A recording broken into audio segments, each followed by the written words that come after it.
ایک دن عائشہ اپنی دادی جان کے ساتھ سیر کے لیے نکلی۔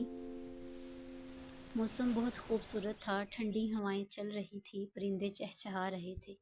دادی جان کے ہاتھ میں تسبیح تھی۔ عائشہ ان سے پوچھتی ہے، دادی جان آپ کیا پڑھ رہی ہیں؟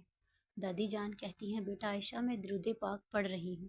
عائشہ پوچھتی ہے، دادی جان درود پاک کیا ہوتا ہے؟ دادی جان کہتی ہیں، بیٹا درود پاک ہم اپنے نبی صلی اللہ علیہ وآلہ وسلم پر پڑھتے ہیں۔